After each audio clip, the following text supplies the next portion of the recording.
So today is June 8th. It is the anniversary of one of the most cynically weaponized events in modern history. On June 8th, 1967, Israeli aircraft and torpedo boats attacked the USS Liberty, an American signals intelligence ship operating off the Sinai coast during the Six-Day War. 34 American sailors were killed, 174 were wounded. It was a terrible tragedy, and for over 50 years, people have used that tragedy. It's almost 60 years, actually, next year. People have used this tragedy to argue that Israel deliberately targeted the United States in a calculated act of murder. Now, I want to make a different kind of argument today, not just the here's why the evidence shows it was a mistake argument, though it does overwhelmingly. I want to ask a question that should have ended the conspiracy theory from day one. What did Israel have to gain? Because when you ask that question seriously, the conspiracy theory doesn't just fall apart, it becomes incoherent. Now, to understand why the deliberate attack theory makes no sense, you have to understand what Israel actually was in 1967 and what the U.S.-Israel relationship was at that moment, because it was nothing like what it is today. In June 1967, the strategic alliance between the United States and Israel with foreign aid and military aid and the whole the whole intertwined relationship between the United States and Israel did not yet exist. A lot of people don't realize that. That all starts after the Six-Day War, not before it. Israel in 1967 went to war essentially alone. The United States repeatedly had refused Israeli requests for military aid and refused to approve their actions as well. As Ambassador Michael Oren, former Israeli ambassador to the United States, put it plainly, in the Six-Day War, Israel did not receive a single bullet from the United States. Israel's airplanes and weapons were not American. France had been Israel's primary arms supplier through the late 50s and the early 60s, and even that relationship was not doing so great in 1967. Israel was very diplomatically isolated, facing a three-front war against Soviet-equipped Arab armies. Back then, for those of you who don't remember the Cold War, the Arab countries were Soviet proxies and they were Soviet allies. And the United States had not warmed up to Israel yet. They also had relationships in the Arab world, and Israel was still a brand new young country that wasn't so strong, and they weren't sure that they could trust Israel as a reliable ally in the Middle East. The Six-Day War changed that, but before the Six-Day War, Israel was not backed by any superpower. This whole deep American commitment to Israel, the security guarantees, military aid, vetoing UN resolutions that harm Israel, all of that starts after 1967 because a lot of people attribute it to the fact that Israel's stunning victory in 1967 demonstrated its value as a regional power that America could rely on as its forward ally in the Middle East to counter the Soviet-backed armies that were there. So the Six-Day War was, in a real sense, it was Israel's audition, if you will, for the relationship that would follow that we've come to know. So now let's ask the question about motive.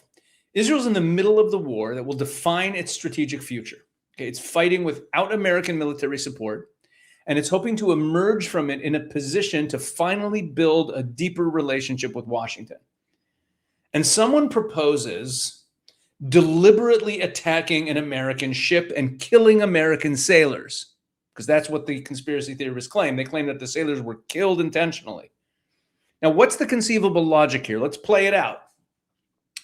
What outcome justifies that? What outcome would the Israelis be trying to get?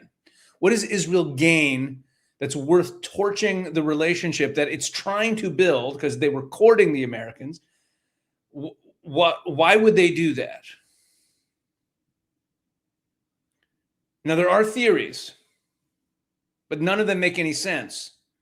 The conspiracy theorists have floated a number of theories. The most common one is that Israel didn't want the U.S. intercepting communications about its planned attack on Syria, so it attacked an American ship to silence this signals intelligence ship this one ship.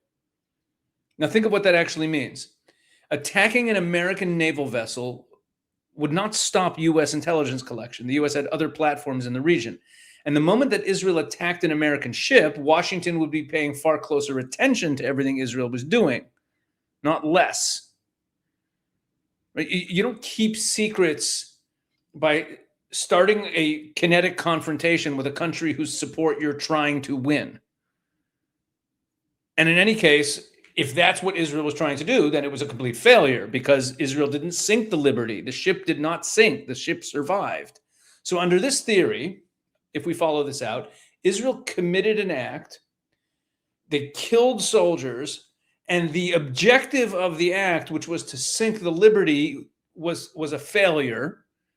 And they risked destroying the U.S.-Israel relationship at a time when Israel had no friends in the world and was hoping and trying to get the U.S. on its side. Okay? Does that have any logic to it at all? Now, there's also another theory, which we'll get to in a bit. There's another theory that the Israelis were trying to frame the Egyptians. They wanted the Americans to think the Egyptians had attacked them. We'll get to that in a few minutes. But let's look at the actual evidence because it lines up perfectly with the only explanation that actually makes any sense, which is that this was a tragic case of misidentification in the fog of war, a friendly fire incident. These things happen. The CIA prepared a top secret intelligence memorandum for President Lyndon Johnson about this incident on June 13th, 1967.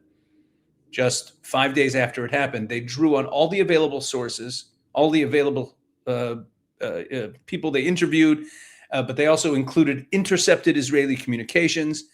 And here's what they found. At 9:50 a.m., Israeli aircraft orbited the Liberty. They did not identify it. This was one of many ships that were being tracked in a war zone where Egypt had ships operating in the same waters. Egypt had a lot of ships around there. Egypt had a vessel called the El Qasir in the region, a ship that the CIA memo specifically mentions that it had a similar hull, a similar mast arrangement, and a similar stack to the Liberty. It could, according to the CIA memo, be easily mistaken for the latter vessel by an overzealous pilot. That's at 9 in the morning. Later that day at 3:05 p.m., the air attack began. 6 strafing runs. The Liberty could not establish communications with the 6th Fleet during the attack. And then at 3:31, 26 minutes later, after the attack, Israeli air control at Chatzor Air Base radioed rescue helicopters saying the following. This is all documented. Quote, "There is a warship there which we attacked. The men jumped into the water from it. You will try to rescue them." Okay, they sent rescue helicopters to get the men out of the water. Now, why would they do that? At this point, they still thought they were Egyptian. Keep that in mind. So they probably wanted prisoners because, you hit the ship, there's men in the water, you want to rescue them, you want to interrogate them, you want to hold them as prisoners, they're sources of information. They want Egyptian POWs. That actually makes sense why they would want to, if they deliberately open fire on this ship, which they did, they just thought it was an Egyptian ship, it makes sense that they want to save the men who are in the water. You might think by then they already knew it was American. No, they did not. The records show that when they sent the rescue helicopters to save the men who were in the water, they still thought it was Egyptian because that makes sense. You hit the ship, you think it's Egyptian, there's men in the water, you want those men. They are sources of information. They're valuable. They're also prisoners, which become valuable in prisoner exchanges. There's a reason why you want live enemy men. Egyptian POWs in the middle of the Six-Day War had obvious military value. But what value would American prisoners have? If the goal was to take out this American ship, why would you want to take American prisoners? Why would the Israelis would want to get out of there? Especially if they were trying to frame the Egyptians, saying that it was Egyptians who did it. The last thing you want to do is go in and save the men. They'll know that you were the ones who were attacking. Taking American prisoners would have been an unmitigated disaster for Israel. It would be living proof of this attack on the U.S. vessel. If the Israelis were really that cold-hearted and were really that strategic, they would have wanted to wipe out every American on the ship. Right? If Israel had known that it was attacking an American ship and wanted to cover its tracks, taking American survivors would be the worst possible move. The rescue mission only makes sense if Israel genuinely believed that it hit an Egyptian ship, which is exactly what the intercepts show. Because 3 minutes later, the helicopter pilot identifies the ship as, quote, definitely Egyptian. They still thought that. They still didn't know what they'd hit. But then at 4:10 p.m., it's about half an hour later, the helicopter pilot sees the hull number GTR-5 on the ship's side and reports it. The Israeli controller tells him the number has no significance. He didn't understand. They still did not know what they hit. At 4:12 p.m., 2 minutes later, 44 minutes after the attack had ended, Israeli Air Control urgently asks, did it clearly signal an American flag? And it tells the pilot to make another pass to check. It's only at this point that Israel becomes convinced that the ship is American. And the CIA memo is explicit. The attack had already been called off. Not because the ship was identified. They thought it was Egyptian, but because it was sinking.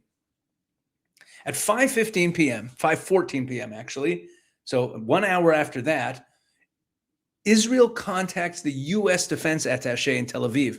It reports the attack and says that they suspected it was an American ship and expressed deep regret. Again, if they were trying to frame the Egyptians or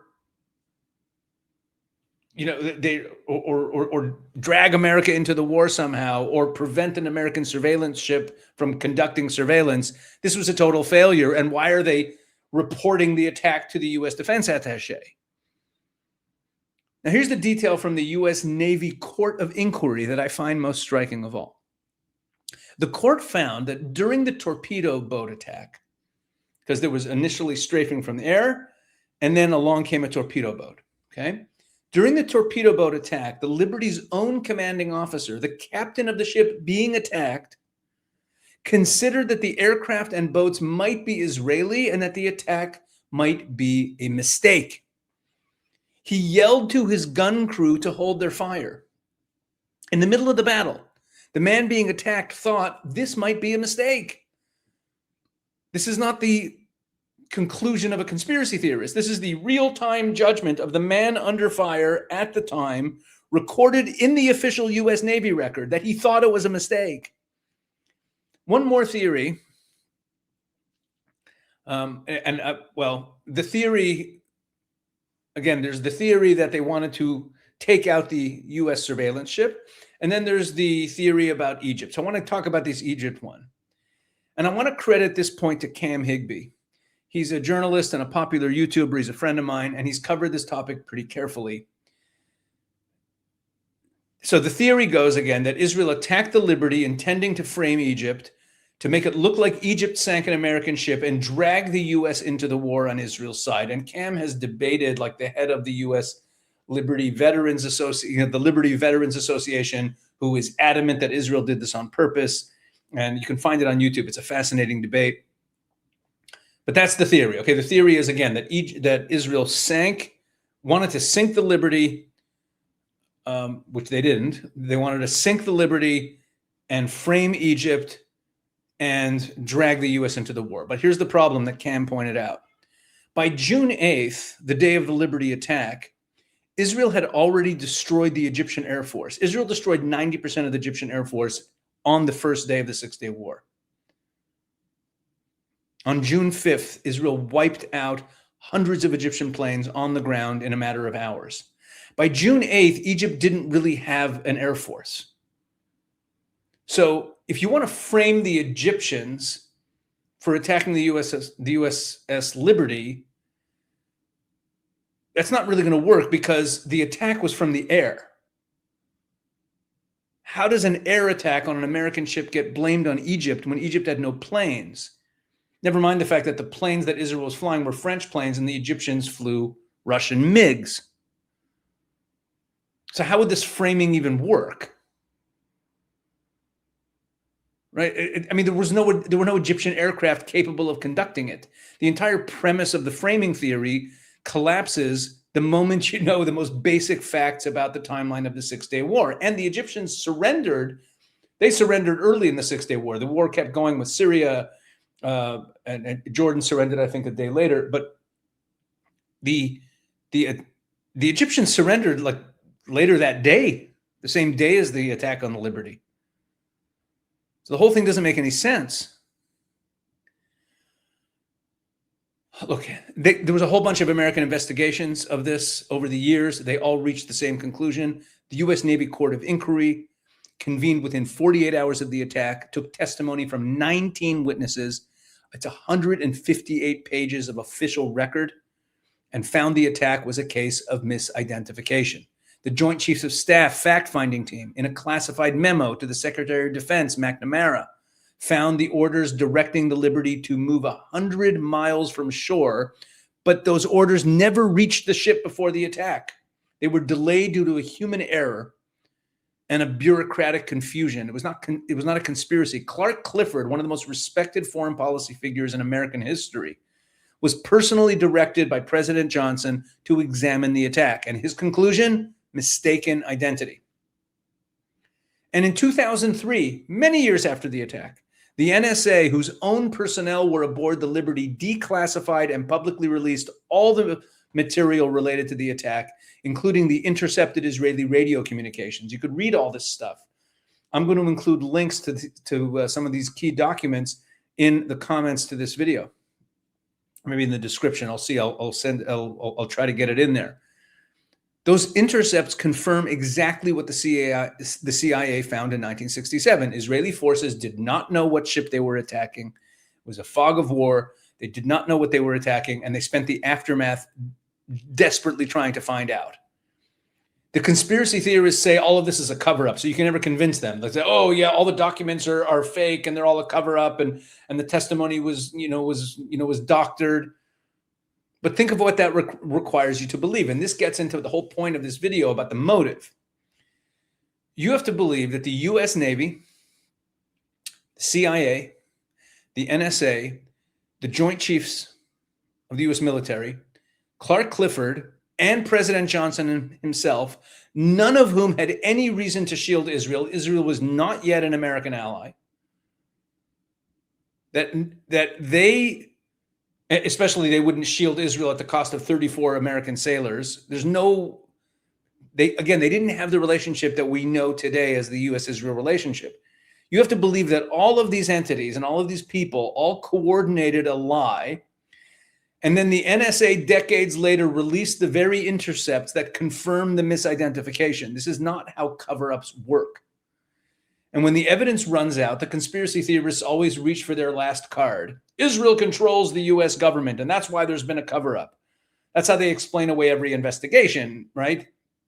Every document, every intercept, everything in this case, they say it's because Israel controls the U.S. government, and there's a gag order, and that the sailors were threatened not to say anything. But remember what we established at the outset here. In 1967, the deep strategic relationship between the U.S. and Israel did not exist yet. Israel went to war without a single American bullet. The U.S. had spent the preceding months pressuring Israel not to act. If there was ever a moment in history when the Israel controls Washington claim is just not wrong, but laughably, provably backwards, it was June 1967. The U.S. and Israel did not have a good relationship then. The cover-up theory requires you to believe that Israel had control over the Johnson administration at the precise moment that it had the least influence over Washington it would ever have. So let's bring this back to motive, because I want to make the logic as clear as possible. The U.S.-Israel relationship in 1967 was new. It was fragile. Israel needed America as a friend, but didn't have them yet. Israel had no security umbrella from the United States. It had no guaranteed American arms pipeline. It had no assured American veto at the UN. None of what we know today, none of that existed. All of those things were in the future, and they came about as a result of 1967 because of how Israel conducted itself. Israel's entire strategic future depended on demonstrating to Washington and to the world that it was a reliable, capable, serious actor, that it could win wars without dragging America in, that it was worth backing.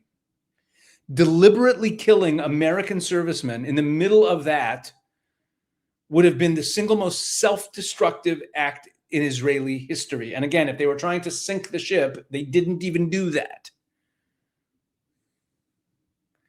And had they done that, had they accomplished what the conspiracy theorists claim they wanted to accomplish, they would have handed Israel's enemies everything they wanted. There would have been a rupture between Jerusalem and Washington, because it would have come out that it was deliberate. And it would have been a rupture at the moment that Israel needed the relationship the most. No Israeli leader, not Levi Eshkol, who was the prime minister at the time, not Moshe Dayan, not Yitzhak Rabin, no one would have ordered this. Not because they're saints, but because they were serious people who understood what Israel needed to survive. This would have been like a suicidal act by Israel on multiple levels. The conspiracy theory requires us to believe that Israel's leadership, at its most consequential moment, made a decision of staggering strategic stupidity and that it didn't even work. Okay, that's what you're supposed to believe. You know, I made a video a little while ago, what was it, about a month ago, something like that, about anti-Israel conspiracy theories. And when you play them out and sort of take them out to their logical conclusion to see if they actually worked, you discover that if the conspiracy theorists are right, Israel does all these devious conspiracies, but they never work out. The USS Liberty conspiracy theory is not a historical debate. It's an information warfare operation. The fact that people even legitimately debate it is tragic.